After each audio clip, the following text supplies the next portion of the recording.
Well, we've had a couple days now to wind down from that result against City. That 2-2 draw really should have been a victory for the Arsenal, but losing out in the very, very last minute, the last kick of the game through John Stones.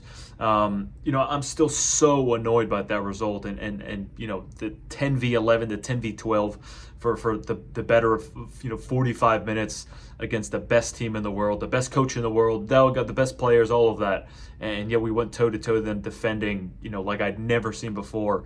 Lots of people expecting us to do what Tottenham did and get absolutely battered, get what Liverpool did a couple years ago and lose 5-0. Chelsea losing.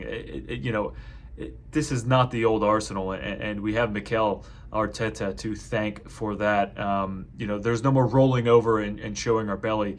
Mikel spoke himself about how much he's learned and this team has learned from the last time out when Granit Xhaka was sent off for a non-contact foul on who else but Rodri. So despite everything from Michael Oliver and Haaland and every City player, that was interviewed after the game and who bitched and moaned in interviews, every single player was interviewed, and despite all of that, I'm really just annoyed not to come away with the 3 points because we were so close. That's football, I suppose, at the end of the day, but of course it's a little more is on the line when you're playing a team of that magnitude in City, and the way that everything about the game. I mean, what more can I say, right? You've all been there, I'm sure. The Trossard sending off, at first I thought it was for the barge in the back of Bernardo Silva, because as soon as I saw it, I thought, oh no, here we go. One of the last things in the first half. We're already over the allocated 6 minutes, which, by the way, was mostly for Rodri. Both of his so-called injuries. The first one, obviously, running himself into Havertz, and obviously the second one, of course, was a very serious one.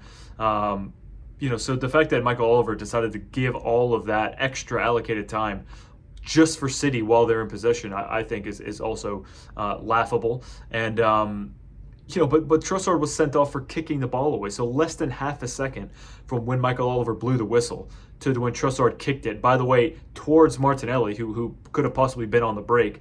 He decides to send off Trossard with a second yellow card. I mean, it's unimaginable the way that yet again a referee has imposed themselves and made it all about them in a game of this magnitude. I mean, it's still unbelievable when I look. I've seen the highlights a million times. I've looked at the sending off. I've looked at exactly what happened. I've looked at all the things that should have happened that didn't, because of Michael Oliver. And it is so frustrating, man, to see this time and time again. And I know other teams suffer from this, but I'm talking about Arsenal. Obviously, this is the football club I support. I can't watch every game and look at every decision and compare it to how good or bad Arsenal have it. All I know is how bad Arsenal had been getting shafted. And on Sunday night, it was an absolute disgrace from Michael Oliver. It really, really was disgusting. Totally killed the entire game. Biggest game of the season so far. He made it about himself, and he made it about Man City. So, like I said, it looked to me like it was a pass. We're already in the allocated. It's over the allocated 6 minutes of that, and we're told time and time again that these referees and Mr. Integrity himself, Michael Oliver, doesn't want to have a negative impact on a big game. Do you remember the Kovacic tackles? Possibly two red cards last season at the Emirates, where Kovacic comes in from behind on Odegaard and on Declan Rice. He's booked once for a yellow. He's booked once, and he's never even booked twice, not even a talking to.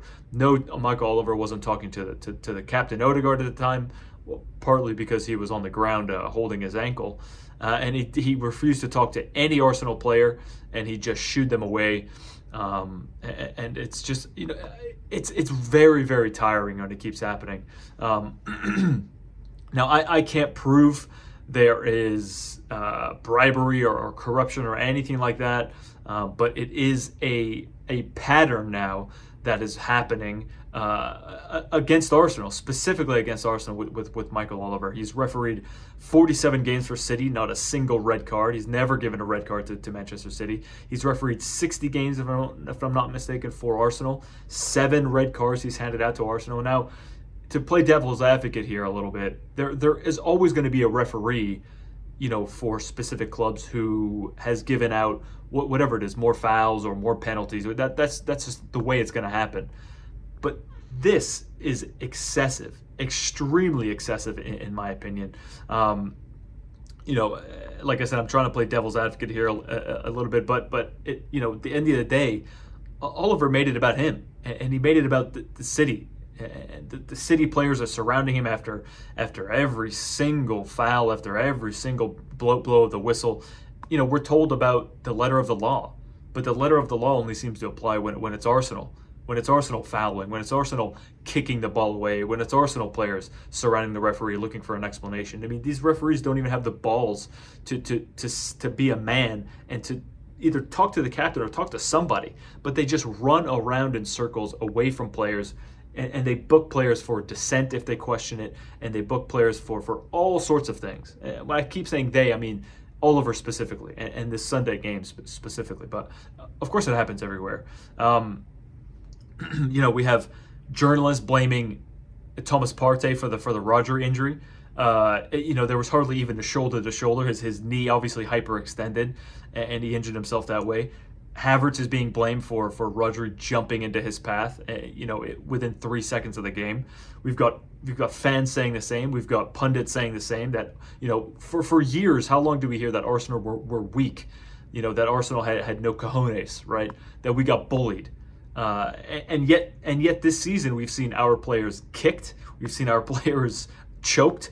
We've seen our players, molested, and yet it's us that are the bullies.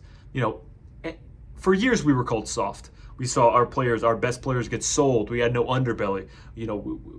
Our players got their legs broken. We were pushovers. And now that we have these players who refuse to get bullied, we're performing the dark arts. It's dark arts when Arsenal refused to get bullied and pushed around. But when Holland and when Man City can post on their account 2 blatant fouls, 2 blatant yellows from Erling Haaland, barging into Saliba, throwing the ball at the back of Gabriel's head. Excuse me, they didn't post that, obviously, I should clarify. But they're posting two incidences where Haaland could have been sent off, and they're proudly posting it. I mean, it's a joke. It's an absolute joke. And I can only say so much more about the City game. I just want to close by saying Mikel, the job he's done at this club, what he continues to do at this club, everyone involved, he's a certified legend in my book, Mikel.